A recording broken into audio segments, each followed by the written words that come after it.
Have you guys ever tried lemon rice? Fragrant, savory, yellow-stained basmati studded with mustard seeds and fresh curry leaves? Lemon rice is a staple South Indian dish, and it's easily one of my favorites. The key ingredients are lemons, mustard seeds, fresh curry leaves, and basmati. I broke this recipe down into 3 components: the paste, the saute, and the rice. Now, the paste is probably the most important part of the recipe when looking at developing a base layer of flavor. The aromatics here are ginger, turmeric, green chili, and red Sesame chili. Ginger plus chilies ensure an interesting mix of heat, ranging from semi-spicy from the chilies and a gentler, warming heat from the ginger. Along with the spices, I also used a few seeds: fennel, cumin, and ajwain.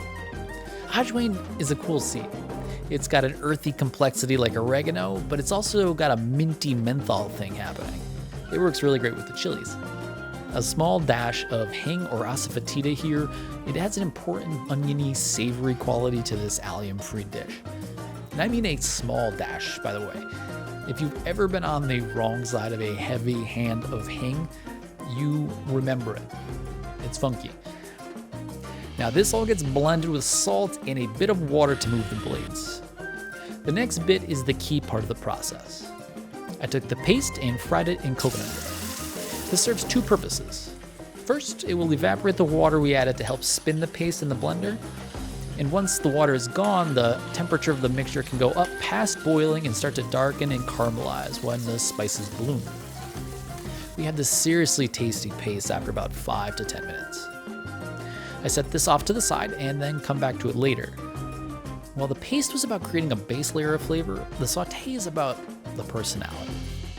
The ingredients of the saute build on the flavor foundation and add a variety of both taste and texture into each bite. This is where the mustard seeds, curry leaves, chana dal, and lemon peel come into play. Also, since I love to shoehorn vegetables into just about everything, I included a roughly chopped bulb of fennel in here as well. It's definitely not traditional, but hey, the flavor profile works, and it's delicious. To make the lemon peels palatable, I removed the bitter white pith on the underside of the peel. It just requires a sharp knife and you can fillet it right off. A boning knife works great too if you got one, but any sharp chef's knife or paring knife will absolutely do the trick as well.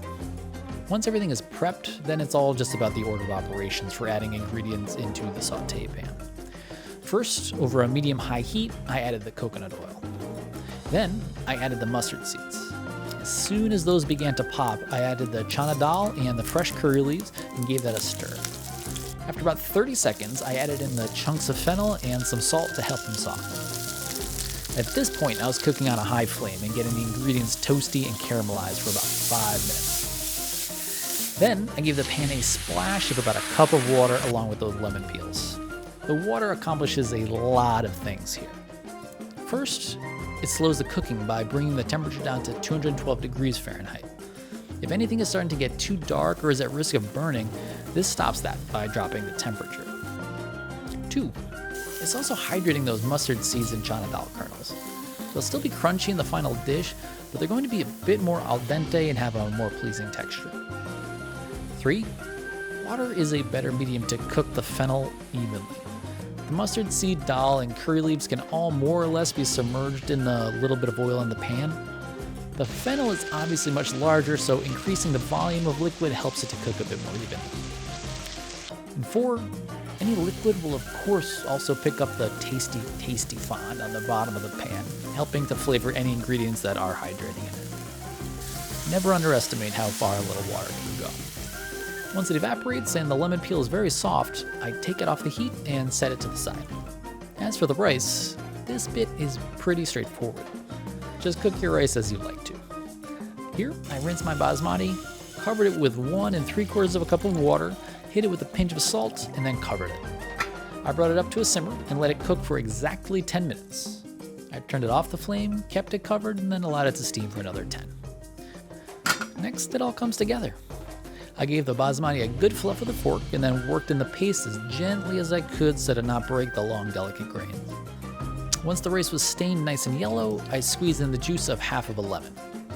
Then I added in the saute and folded it together. Check for seasoning with salt, coconut oil, and lemon juice until it's balanced. Now, lemon rice is a deserving meal in and of itself, but when in need of a protein to complete a meal, especially with rice, I turn to my trusty friend, eggs. Sure, I could slap a fried egg on here and be happy as a clam, but these herb-rolled, soft-boiled eggs are stupid easy, and they look great on the table. I took 6 eggs and dropped them in boiling water for 7 minutes and immediately plunged them into an ice bath. After they cooled, I employed my favorite trick for removing the shell without uglying up the egg. Crack the top, crack the bottom, and then crack each of the other 4 sides. And here's the secret sauce to this technique. Gently apply pressure as you roll the egg across the cutting board. This requires a delicate hand, but once you get it, it's foolproof. The shell comes off with no hassle. And then as for the next part, well, I just chopped up some cilantro and parsley that I had on hand and gave the eggs a roll through the garden. And that's it. Now we plate. First, I pile up the rice nice and tall, and then on top, a single soft-boiled egg. The coup de grace, of course, for any soft-boiled egg is this step, slicing it open. Jammy, a little bit runny, the perfect egg. And that is a wrap on lemon rice with a soft-boiled egg. If you guys like the video, want to try the recipe, have any thoughts, let me know. Love hearing from you guys. Drop me a line down in the comments. As for me, I'm going to get out of here. Thank you so much for coming. I'm going to see you next time. Bye now.